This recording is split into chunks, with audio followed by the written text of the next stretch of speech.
Hey guys, welcome back to the channel. Today we'll be going over how you can get your very own Shiny Great Tusk in Pokemon Scarlet. So obviously this is a version exclusive. It is an ancient Paradox Pokemon that you can get from Area 0.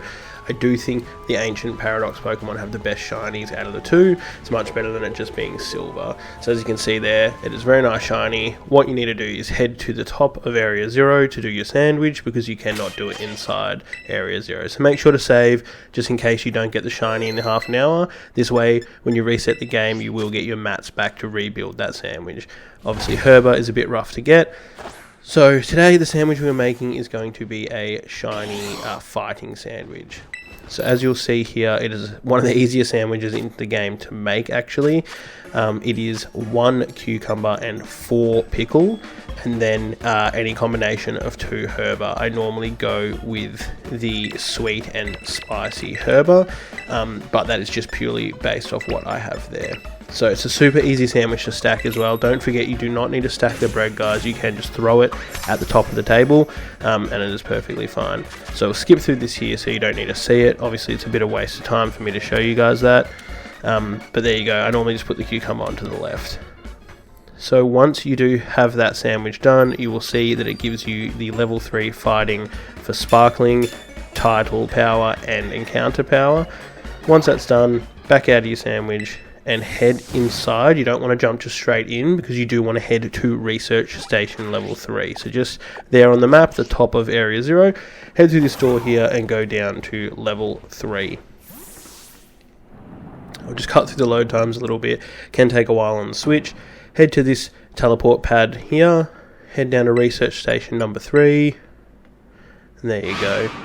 You do enter this first room, and then just come back out. This is the same area that we started our Flutter main hunt. A lot of those Paradox Pokemon do spawn lower. So as you'll see from the fighting level 3 sandwich, you do spawn a lot of Pawmi and Pawmo. But as soon as you head into this cave area, you will start to see the Great Tusk. So you can basically run around in here to get the Great Tusk if that's what you want to do. If you're somebody that doesn't like just going in the same area, if you get lucky, you might get one quite early. If not, continue down this path here. There is a spot that I'll show you a little bit lower on the map that is just kind of an easy way to reset them. It's more about making sure you don't miss them. As you can see, these pop up pretty sporadically, and you can easily miss a shiny, like I did with the Sandygast a few weeks ago where I nearly ran away from it. Just continue down this path where I'm going, checking them as they spawn. As I said, you can run around the area if you want. It's a super easy shiny to notice. As you saw at the start of the video, we do have the green spikes coming out of it and a complete color change, unlike those future Paradox Pokemon that just become silver. So continue down this path here, continuing to make sure you check. You don't want to miss it by accident. It is one of the better shinies in the game, honestly. We will also be doing a video on Roaring Moon, another green shiny, one of the best in the game as well. So right here, this spot here, if you really just want to run around in circles, is actually quite a good spot, as you will get a lot of spawns. But once you get to this bridge here, you will see me jump off here.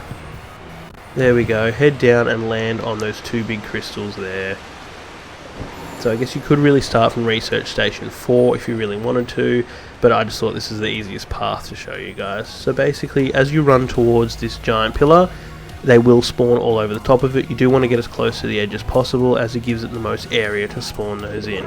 And then basically, once you do have 15 spawns pop up there, you do just want to turn around and run away, and it will reset all of those Pokemon. So as you can see, the one that's shaking up the top, that is about as far back as they're going to spawn, and then you'll see them all despawn. You do risk one spawning as you run away, but that's kind of a part of shiny hunting, unfortunately. You can look away if you want, just so you don't know. But just keep resetting and eventually you will get it. As you can see here, I've skipped ahead of time. As we run up to the ledge here, it does spawn on the right there. So one of the nicest looking shinies in the game, honestly.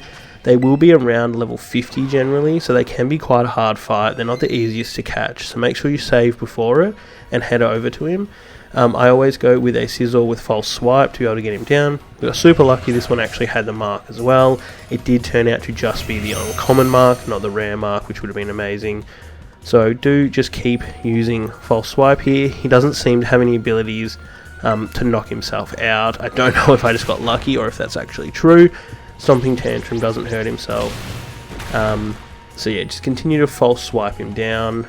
I think I do Terrestrialize here, just try and get a bit of damage. It could have done a Sword Dance if I wanted to.